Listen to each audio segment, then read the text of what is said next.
다 찾으셨으면 이 모니터도 보시고 같이 성경도 보시면서 한 목소리로 합독하시겠습니다. 요한복음 5장 19절입니다.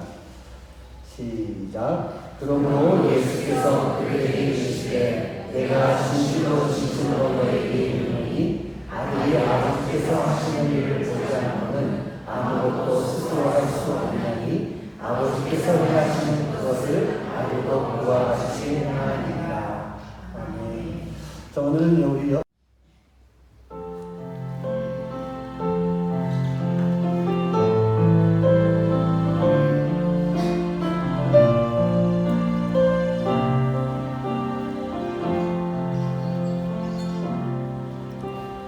고단한 인생길 힘겨운 오늘도 예수 내 마음 아시네. 지나간 아픔도 마주할 세상도 예수 내 마음 아시네. 하루를 살아도 기쁨으로 가리 예수 늘 함께 하시네. 후회도 염려도 온전히 맡기리 예수 늘 함께 하시네. 믿음의 눈 뜨러 주를 보리. 이 또한 지나가리라. 주어진 내 삶의 시간 속에 주의 뜻 알게 하소서. 고단한 인생길 힘겨운 오늘도 예수 내 마음 아시네. 지나간 아픔도 마주할 세상도 예수 내 마음 아시네. 하루를 살아도 기쁨으로 가리 예수 늘 함께 하시네. 후회도 염려도 온전히 맡기리 예수 늘 함께 하시네. 믿음의 눈 들어 주를 보리. 이 또한 지나가리라. 주어진 내 삶의 시간 속에 주의 뜻 알게 하소서. 믿음의 눈 들어 주를 보리. 이 또한 지나가리라. 주어진 내 삶의 시간 속에 주의 뜻 알게 하소서. 주의 뜻 알게 하소서.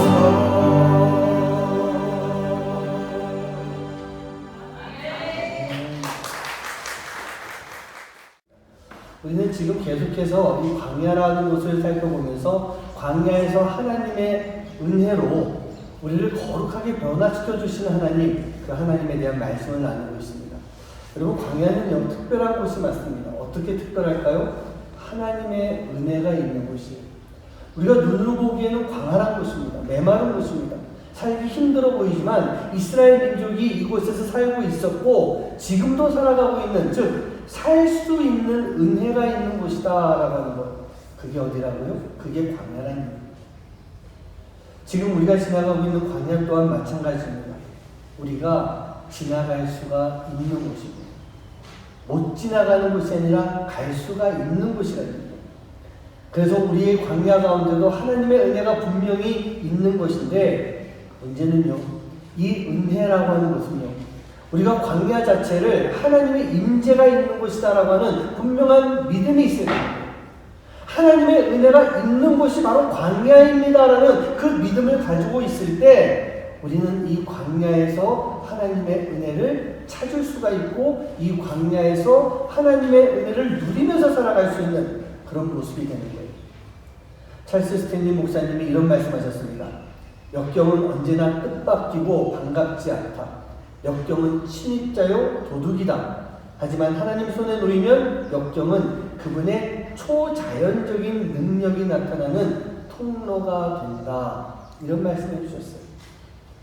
여러분, 지금 우리가 걷고 있는 이 광야가 어떤 곳입니까? 바로 이 역경이 있는 곳이에요. 이 광야는요, 예정되어 있는 길이 아닌 것입니다.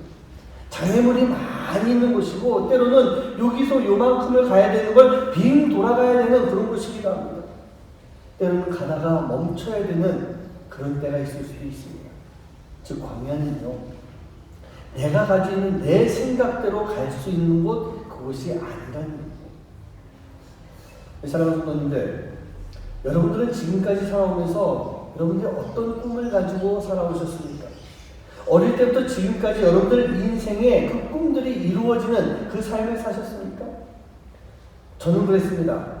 어릴 때 가지고 있었던 제 꿈, 그 꿈을 이루기는 했습니다. 그 꿈을 이뤘지만 그 계획대로 살아보지는 못했던 것 같습니다. 너무 어릴 때 모델래, 대통령이요, 장군이요, 이런 거 말고요. 그래도 제 꿈을 본격적으로 이야기할 수 있었던 것이 초등학교 6학년 때였는데, 어떠한 계기로 인해서 제가 제 꿈이 목사라는 것으로 정해지게 됐습니다. 그리고 그냥 목사로 정한 것뿐만 아니라 하나님 앞에 서원 기도하는 그런 시간까지 있었습니다. 하지만 제가 음악 공부를 하게 되면서 제 인생에 많은 변화들이 오게 됩니다. 물론 이 시기를 지나가면서 고등학교 학생 시절, 대학생 청년 시절 그 시기를 지나오면서 제 신앙이 한 번도 흔들린 적은 없었던 것 같습니다. 하지만 제가 예고를 다니고 음대를 다니면서 제 인생의 계획이 많이 달라지게 된 거예요.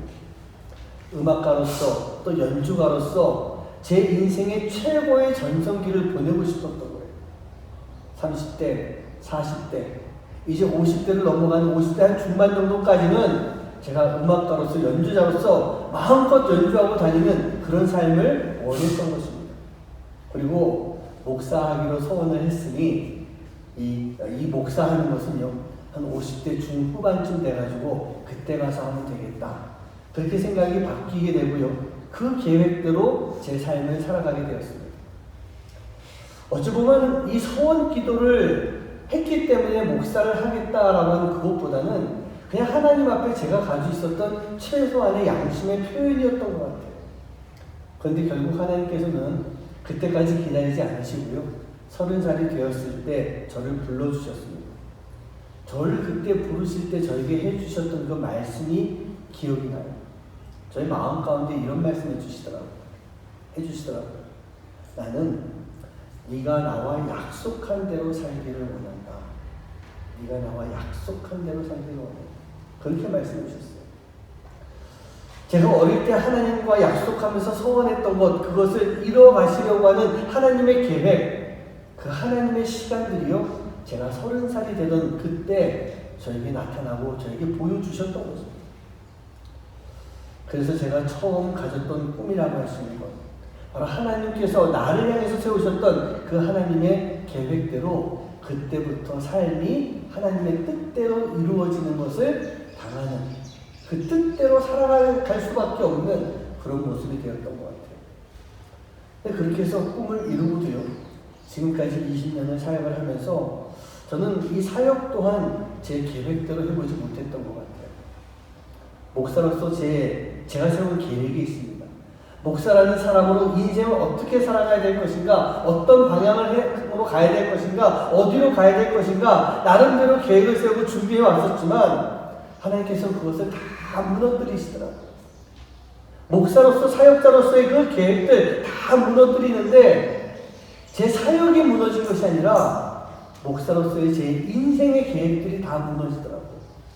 그러면서 하나님은 부족한 저를 통해서요, 하나님께서 계획하신 일들, 하나님께서 준비하신 일들, 즉 사역에 있어서만큼은 부족한 저를 통해 하나님이 일하시는, 하나님이 만들어 가시는 그런 시간들을 20년 동안 경험하면서 지금까지 살아왔던 것 같아요. 물론 그 모든 사역들 또한 하나님께서 저를 드러내려고 하는 사역이 아니라 철저하게 하나님의 사역을, 하나님의 일을 보여주는 그런 시간들이었던 것 같아요. 얼마 전에 있었던 수련회도, 청소년 연합 수련회도 그랬습니다. 기도하고 있는 가운데 하나님께서 의외의 상황에서 팀을 만들어 주시더라고요. 하나님의 재정도 보내주시고요, 하나님의 도우심으로 이 수련회를 은혜롭게 잘 치룰 수 있도록 그렇게 만들어 주셨어요. 제가 수련회 끝나고 난 다음에 그런 느낌이 들더라고요. 야, 이거 시간도 기가 막힌 것 아닌가? 이 한 주, 두 주만 더 늦게 했었으면 이거 할 수 있었을까? 그런 생각이 들었어요. 작년에 수련회를 마치고 난 다음에 내년에는 어떻게 하지? 내년에도 하나님께서 이렇게 은혜를 주실 수 있는 이 수련회를 할 수 있을까? 그런 생각을 했었는데 제가 생각하는 규모와 은혜 그 이상으로 하나님께서 올해도 많은 은혜를 주시는 수련회를 치를 수 있게 해주셨어요. 지난 RBA 성교님도 마찬가지였습니다. 하나님께서 우리 성도님들의 마음을 잘 모아주셨어요. 학생들까지 잘 모아서 함께 할 수 있도록 해주셨어요. 이 또한 하나님께서 후원하신 손길을 통해서 귀한 섬김과 사랑을 나눌 수 있도록 만들어주셨어요. 이것도 시간이 기가 막힌 것이 RBA가 지난 이번 주, 그러니까 어제부로 갑자기 방학을 다 땡겨서 하더라고요. 만약 이 또한 시간이 일주일만 더 늦었으면 이것도 우리가 할 수가 없는 그런 시간이었는데 하나님께서 이렇게 다 일을 만들어 가시더라고요. 제가 한 4년 전 처음에 이 사역을 시작했을 때 제가 받았던 인사가 뭔지 아십니까? 목사님 감사합니다. 그 인사를 제일 많이 받았어요. 그런데 이번에는요, 모든 분들이 인사하는데 이렇게 인사하시더라고요. 목사님, 한인교회 진심으로 감사드려요. 모든 분들이 저에게 그렇게 인사하시더라고요. 그분들도 우리 교회가 섬기고 사랑하고 있는 것, 하나님의 뜻 가운데 하나님의 사역을 우리 교회가 감당하고 있는 것, 그것을 다 알고 계시더라고요. 물론 많은 분들이 함께 기도하셨습니다. 그랬기 때문에 더 느껴지는 것이요, 하나님의 사역은 내가 하는 것이 아니라 하나님의 사역은 우리가 기도하고 있을 때 하나님이 직접 일하시는 것이다 라고 하는 것. 그리고 내가 소망하고 기도하고 있을 때 하나님은요, 나의 일이 아닌 하나님의 일, 하나님의 계획을 하나님의 방법대로 이끌어 가신다라고 하는 것. 이번에도 그것을 계속 느끼게 해주시더라고요. 그렇습니다. 사랑하는 성도님들, 하나님이 일하십니다. 믿으십니까? 하나님은요, 하나님의 계획대로 하나님의 일을 해 나가시는 분이세요. 바로 부족한 우리를 통해서 이제 그 하나님의 일과 계획이요, 이 나이름의 하나님께 모든 성도님들에게 임하시고 역사하는 그런 시간과 삶이 되시기를 주님의 이름으로 간절히 축원합니다. 그런데 중요한 문제가 있어요. 우리가 하나님의 일을 참 열심히 함에 있어서 우리가 착각을 하는 때가 종종 있다는 얘기입니다. 여러분들에게 질문하겠습니다. 여러분들은요, 우리가 이 세상 가운데 하나님의 자녀로 나온 것이겠습니까? 아니면 이 세상 속에 우리가 하나님의 자녀로 보내심을 받은 것이겠습니까? 1번과 2번 가운데 여러분 모은 것 같아요. 내가 하나님의 자녀로 이 땅에 왔다라고 하는 것과 우리가 하나님의 자녀로 이 세상 가운데 보냄을 받았다라고 하는 것. 당연히 두 번째가 맞습니다. 우리는요, 하나님의 자녀로 보내심을 받은 것, 그게 우리의 모습입니다. 근데 우리는 때때로 첫 번째가 맞다라고 착각하는 그때가 있는 것입니다. 더더욱 우리가 하나님의 일을 함에 있어서 내가 하나님의 자녀로 하나님의 사역자로 헌신한다. 내가 헌신합니다. 여기에 너무나도 큰 초점을 맞추고 무게중심이 여기에 가 있을 때가 있어요. 그러나 성도님들, 여러분들이 지금 헌신하고 있다고 한다면 그 헌신조차 내가 하는 것이 아니라 하나님께서 우리를 헌신할 수 있도록 보내주시고 허락해 주셨기 때문에 우리가 헌신할 수가 있는 것입니다. 제가 여러분들 앞에서 목사로 헌신하고 있어요. 여기 많은 선교사님들이 이 땅에 와서 헌신하고 있는, 선교사로 헌신하고 있는 그것에 대해서 내가 목사로, 내가 선교사로 헌신했다라고 하는 그 마음이 너무 앞서면 저는 안 된다고 생각해요. 제가 여러분들 앞에서 늘 간증을 했었지만 제가 이 땅에 올 때, 이곳에 올 때, 6년 전에 올 때 이곳을 위해서 기도하고 준비하고 갈급한 마음 가지고 있다가 여기 온 것이 아니었어요. 어느 날 하나님이 저를 이곳으로 부르셨어요. 갑자기 부르셨어요. 그리고 강권적으로 저에게 가라고 말씀하셨어요. 다른 거 생각하지도 못하게 하셨다고 했잖아요. 그렇기 때문에 저는 그때부터 지금까지 동일한 마음이 하나가 있습니다. 뭐냐? 나는 케냐를 위해 헌신했다. 저는 지금도 그 생각 안 가지고 있습니다. 하지만 제 마음에 변함없는 한 가지, 제가 목사가 되고 20년이 지난 지금까지 늘 변함없이 가지고 있으려고 하는 마음이 하나가 있어요. 그게 뭐냐면요, 나는 하나님께 헌신한다. 나는 하나님께 헌신한다. 이 마음은 제가 변치 않으려고 노력하고 있습니다. 하나님께 헌신을 하려고 하고 있으면 하나님께서 이곳 케냐에 보내셨을 때 저는 여기서 헌신할 수 있는 거예요. 왜? 하나님이 이곳에 보내셨기 때문에. 전 여러분들도 다 마찬가지라고 생각해요. 이곳에서 사역하고, 이곳에서 봉사하고, 이곳에서 하나님의 자녀로 살아가는 그 마음 속에서 하나님이 이곳을 보게 하여 주셨고, 하나님이 이곳에서 기도하게 하셨고, 이곳을 마음에 품도록 만들어 주셨다라고 하는 것, 우리가 그 마음이 있지 않거든요. 제가 이곳에서 목회하는 것 불가능한 것이고요. 선교사님들이 이곳에서 사역하는 것, 그것도 불가능한 것이에요. 하나님의 사역이 아닌 나의 일을 할 수밖에 없는 그런 모습이 되는 것입니다. 봉사도 마찬가지예요. 성도님들도 마찬가지입니다. 혹시 여러분 마음 가운데 이런 마음 있으신 분 계십니까? 내가 어쩌다 여기까지 오게 됐을까? 어떻게 여기서 평생 살아가고 있을까? 아니 뭐 여기 어차피 온 거 몇 년 잘 때우다 가야지. 여러분, 우리 마음 가운데 이런 마음이 있으면 우리는 이곳에서 하나님의 자녀로 살아갈 수가 없게 되는 거예요. 우리가 어떻게, 왜 여기까지 오게 됐을까요? 우리가 하나님 앞에 기도하고 있으면 하나님께서 우리에게 분명히 이렇게 말씀하실 것 같아요. 저에게도 그렇게 말씀하셨거든요. 어떻게는 뭐가 어떻게냐?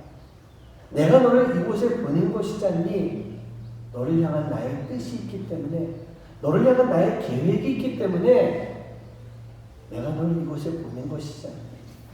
잘 생각해봐라. 너를 향한 나의 뜻이 무엇인지. 제가 케냐에 도착하고 일주일 뒤에 바로 이 자리에서, 바로 요 앞에 앉아 요 자리에서 기도하는데 하나님이 저에게 그렇게 말씀해 주시더라고요. 저 진짜 모르겠었거든요. 내가 여기 왜 왔지? 내가 여기 무슨 일로 여기 오게 된 거지? 너무 급작스럽게 하나님이 보내셨기 때문에. 근데 하나님께서 저에게 그때 주신 마음이 있었어요. 내가 너를 이러이러한 이유로 여기 내가 너를 부른 것이다. 내가 너를 보낸 것이다. 그리고 지금 6년이 지나온 지금까지요. 바로 어제가 딱 6년 된 날이었어요.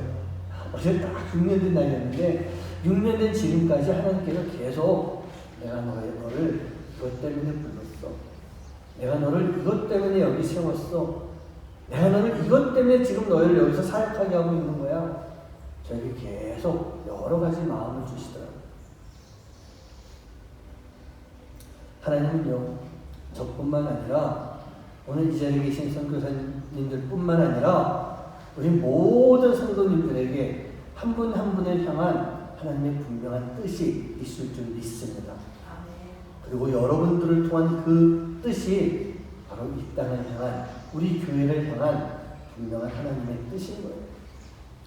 그렇기 때문에 이 케냐라고 하는 나라 가운데 하나님께서는요, 우리를 하나님의 자녀로 불러주셨고, 사업하는 사람으로 불러주신 것이고, 교민으로 불러주셨고, 주재원으로 불러주시고, 선교사로 불러주시고, 목회자로 불러주시는 그러한 삶을 살아가고 있는 것입니다. 그렇다면 어떻게 해야 되겠습니까? 우리가 어떻게 해야 될까요?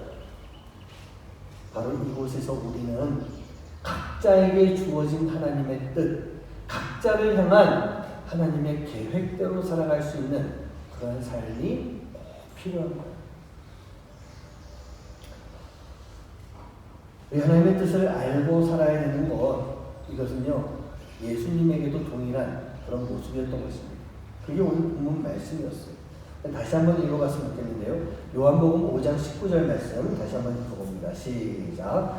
그러므로 예수께서 그들에게 이르시되 내가 진실로 진실로 너희에게 이르노니 하나님 아버지께서 무슨 일을 하지 아무것도 스스로 할 수 없느니 아버지께서 행하시니 그것을 아들도 그와 같이 행하리라. 아멘. 여러분, 예수님이 누구십니까? 하나님의 아들입니다. 예수님이 그러시죠. 아버지를 본 자가 나를 본 자가 아버지를 본 자다. 내가 곧 하나님 아버지다. 나와 아버지는 동일하다. 계속 그 말씀을 주셨어요. 그럼 예수님이 곧 하나님이신데, 그럼에도 불구하고 예수님은요, 늘 언제나 당신의 일이 아닌 아버지가 하신 일을 똑같이 행하시고 계시는 그런 모습이었어요. 더더욱이 예수님이 바로 하나님의 아들이시기 때문에 아버지께서 행하시는 그것을 아들도 그와 같이 똑같이 행한다라고 분명하게 말씀하시는 거예요. 예수님의 능력이 없었어요? 아니에요. 예수님은 하나님 아버지의 능력을 그대로 가지고 계신 분이세요. 그럼에도 불구하고 예수님은 당신의 뜻대로, 당신의 계획과 생각대로 독단적으로 행동하시는 것이 아니라 늘 언제나 하나님의 뜻대로 하나님의 뜻을 따라가며 살아가시는, 하나님의 뜻을 이루어가시는 그 일들을 감당하셨던 것입니다. 우리는요, 오랜 신앙생활을 하는 가운데 지금 내가 하는 일이 하나님이 원하시는 일이다라고 착각을 하면서 살아갈 때가 종종 있습니다. 근데 예수님도 그러셨죠? 절대로 독단적으로 행동하지 않으셨어요. 요한복음 11장 3절 4절 말씀 한번 볼까요? 같이 한번 읽어봅니다. 시작. 이에 그의 일들이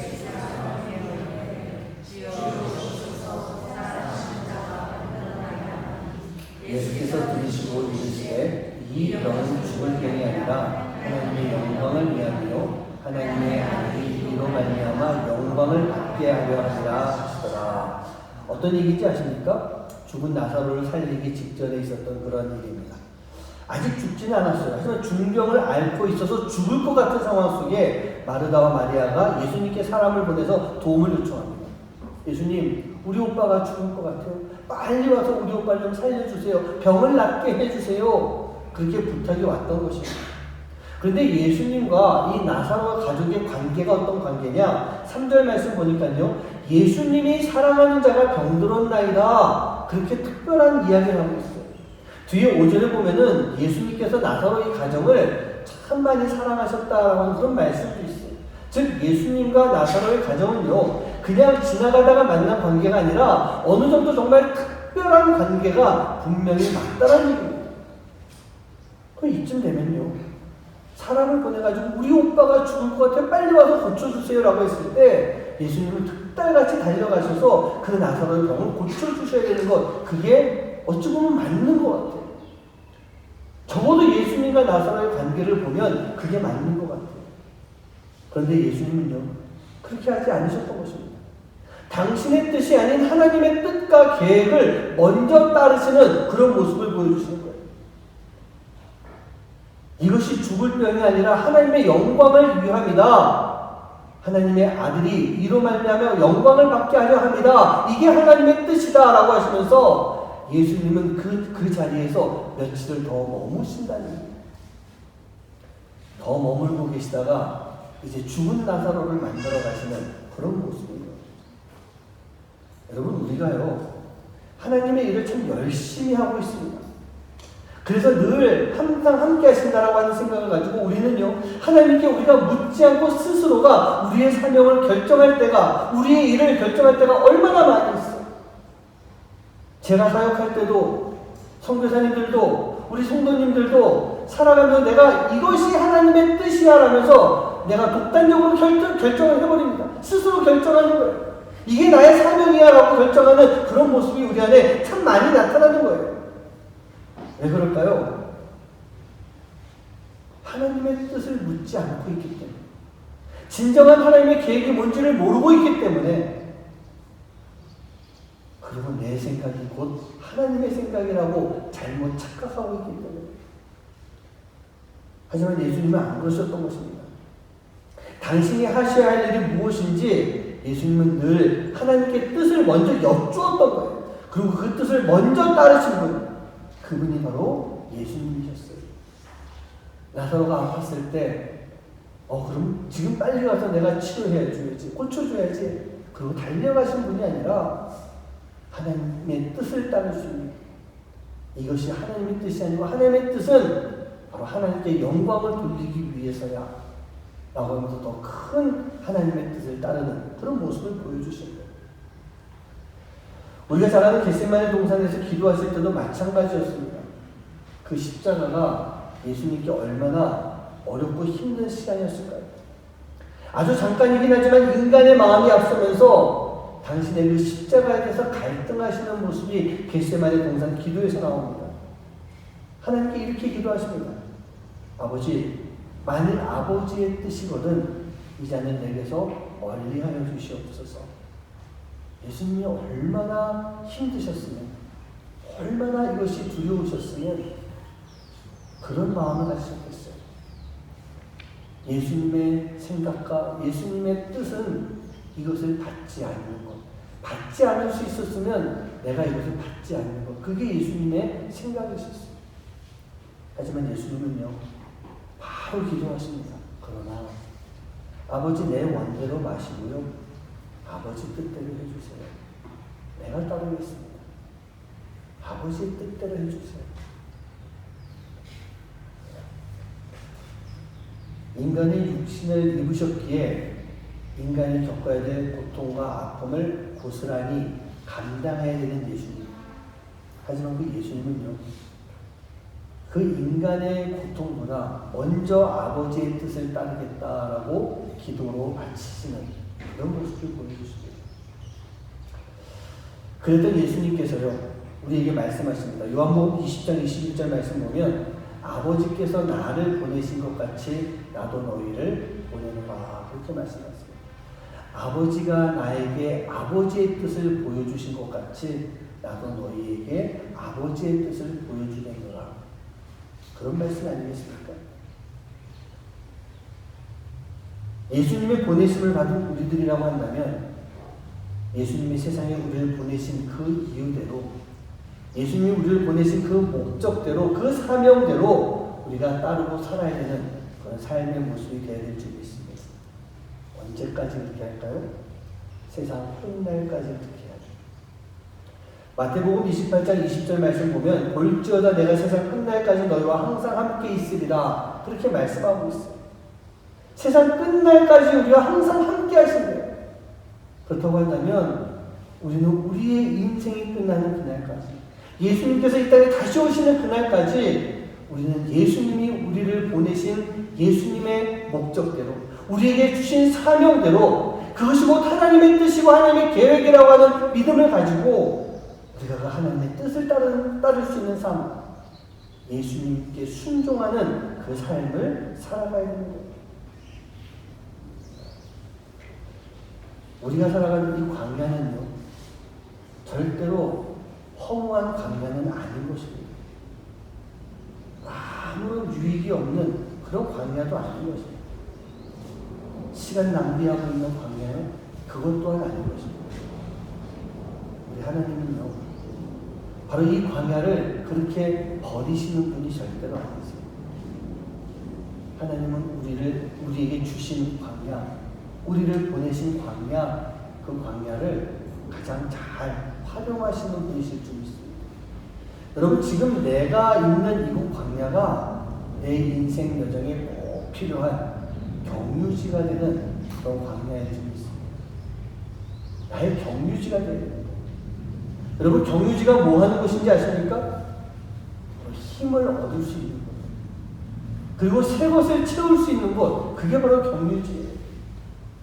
자동차가 가다가 경유지에 들어서 기름을 채워도 다시 갈 수 있는 것처럼, 비행기가 날아가다가 경유지에 내려서 기름을 다시 채우고 더 멀리 날아갈 수 있는 것처럼, 광야라고 하는 것이 우리 인생의 그런 경유지와 같은 곳, 그게 바로 광야라는 뜻입니다. 또한 광야는요, 우리 인생 가운데 나의 능력을 끌어올려 줄 수 있는 훈련장과 같은 곳, 그게 바로 이 광야인 것입니다. 훈련장은요, 그 훈련을 통해서 내 능력을 최대치로 올릴 수 있는 것이 바로 훈련장인 것입니다.